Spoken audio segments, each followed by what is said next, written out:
Yes, okay. General Dimpane, I see that you have brought some people with you from the SAPS. Could you introduce them to the committee? Thank you, Chair. I do have Major General Ramorena Tswai from our legal department in SAPS. Next to her is Major General Matlo. She's the Chief Risk Officer in SAPS.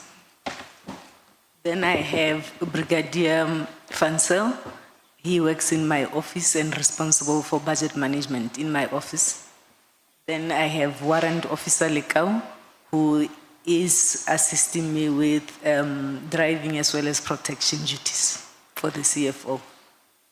Thank you.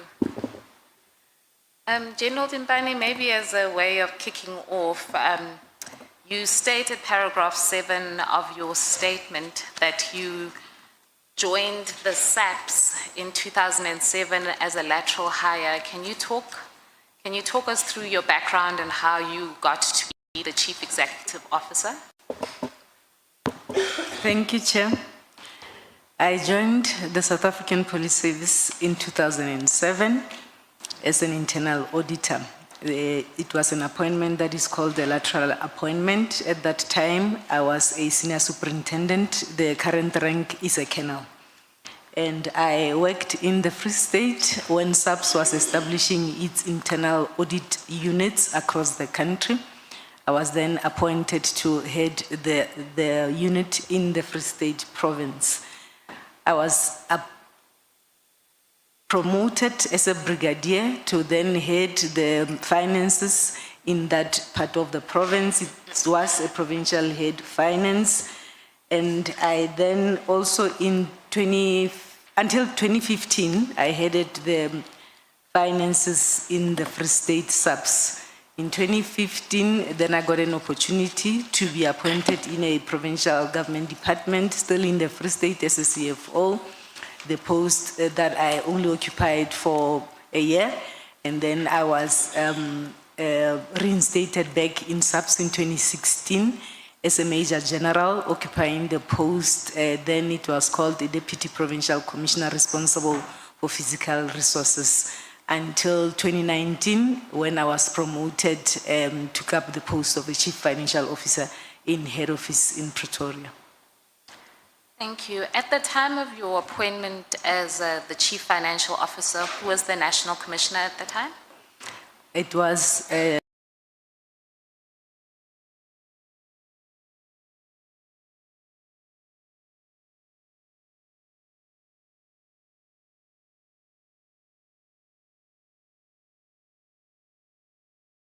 take us through what is the relationship between you as the CFO and that of the National Commissioner? The National Commissioner is the accounting officer of SAPS. He's the DG. He's the head of this department. And the PFMA dictates that the accounting officer should appoint a CFO to assist him or her to execute his responsibilities or her responsibilities as outlined in terms of Part 2, Chapter 5 of the PFMA. So I'm appointed precisely to execute those responsibilities and assist the accounting officer in this regard. So I report directly to the accounting officer as the Chief Financial Officer. Okay. So the National Commissioner is the accounting officer in terms of the PFMA, and you are there to be able to support the role of the National Commissioner. Can you, it's already outlined in your statement, can you take us through the various things that you are responsible for as then the Chief Financial Officer reporting to the National Commissioner? Thank you, Chair. As indicated, I'm appointed and assigned responsibilities to assist the accounting officer in terms of those responsibilities that are outlined on Chapter 5 of the PFMA, Part 2.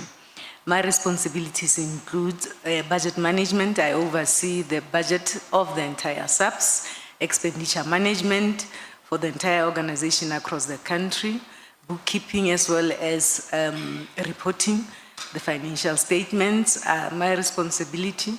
I also coordinate the audit issues that will include the Auditor General activities for the department.